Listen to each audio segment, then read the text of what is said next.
नमस्कार मंडळी, रेश्माज किचन या यूट्यूब चॅनलमध्ये तुम्हा सर्वांचं खूप खूप स्वागत आहे।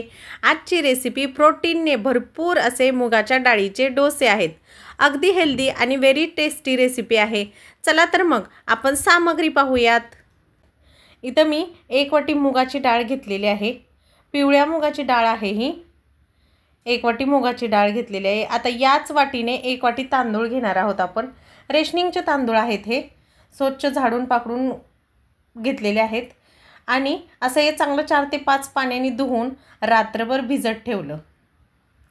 रात्रभर चांगलं भिजल्यानंतर मस्त असं सकाळी धान्य व्यवस्थित फुललेलं आहे। आता मिक्सरचं भांडं घेणार आहोत आपण आणि त्याच्यामध्ये अगदी कमी प्रमाणात वाटण्यासाठी जेवढं लागणार आहे तेवढंच पाणी घालून आपण चांगलं बारीक पेस्ट करून घेणार आहोत या धान्याची। इथं बघू शकता मस्त अशी आपल्या धान्याची पेस्ट तयार झालेली आहे। अशी स्मूथ पेस्ट आपल्याला रेडी करून घ्यायची आहे। असं मी सगळं वाटून घेतलं आणि झाकण ठेवून 1 तास ते 1.5 तासासाठी थोडंसं पीठ फुलेपर्यंत ठेवून दिलं। जास्त वेळ नाही, एवढंच। कन्सिस्टन्सी तुम्ही बॅटरची पाहू शकता। आपण करते वेळी थोडंसं पाणी ॲड करणार आहोत अजून आणि बनवणार आहोत डोसे। झाकून ठेवूयात 1-1.5 तासासाठी आणि परत आपण डोसे करायला घेऊयात। 1-1.5 तासानंतर इथं मी आपल्याला हव्या त्या व्हेजिटेबल्स आपण ॲड करू शकतो याच्यामध्ये। मी एक मोठं गाजर चांगलं चहाचे आलं खिसतो त्या खिसणीने किसून घेतलेलं आहे। कोथिंबीर घेणार आहोत, हिरवीगार कोथिंबीर मस्त अशी धुवून मुठभर कोथिंबीर टाकलेली आहे मी याच्यामध्ये। टोमॅटो घालणार आहोत 1। तुमच्या आवडीनुसार व्हेजिटेबल कमी जास्त करू शकता। मला माझ्या मुलींसाठी थोडं हेल्दी बनवायचं होतं म्हणून मी हे सगळे व्हेजिटेबल ॲड केले।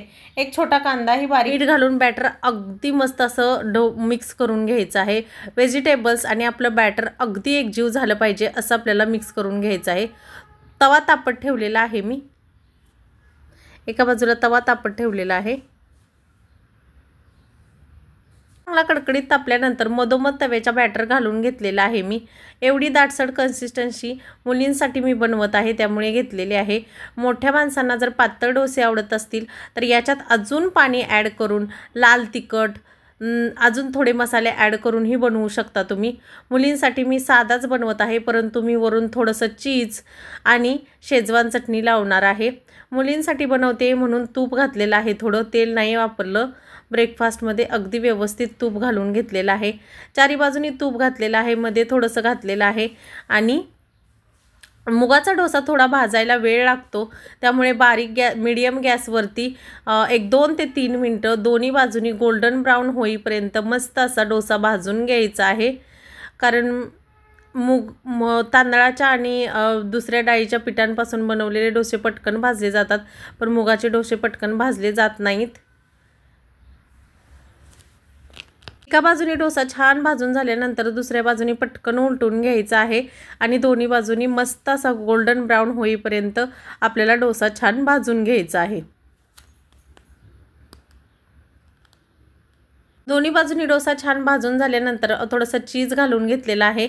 असं किसणीने किसून चीज स्क्यूब होती माझ्याकडे ती घातलेली आहे। आता याच्यावरून शेजवान चटणी घालणार आहे। मुलींना माझ्या शेजवान चटणी आवडते म्हणून। तुम्हाला जर पिझ्झा सॉस आवडत असेल, दुसरं काही आवडत असेल तर याच्यावरती लावून असं देऊ शकता। हेल्दी आणि मस्त ब्रेकफास्ट सकाळी सकाळी रेडी होतो। अगदी रुचकर आणि छान लागतात हे डोसे। असं चारी बाजूनी लावून घेतलेली आहे मी चटणी। आता चटणी लावल्यानंतर आपण दुसऱ्या बाजूनी थोडं भाजून घेणार नाही आहोत कारण आपण पहिलाच डोसा छान भाजून घेतलेला आहे। त्यामुळे आता फक्त वरून लावून थोडासा गरम करून आपण डोसा प्लेटमध्ये काढून घेणार आहोत। किती छान मस्त कन्सिस्टन्सी आहे आपल्या डोश्याची। आज डोसा मुलींनी असाच खाल्ला आणि मोठ्या माणसांना असा चहा, थोडीशी शेजवान चटणी आणि डोसे असा हा आजचा ब्रेकफास्ट मेनू होता। तर मंडळी, तुम्हाला आजची रेसिपी कशी वाटली कमेंट करून नक्की सांगा आणि रेसिपी आवडली असेल तर लाईक, शेअर, सबस्क्राईब करायला विसरू नकात। भेटूयात नवीन व्हिडिओत नवीन रेसिपी बरोबर। तोपर्यंत बाय।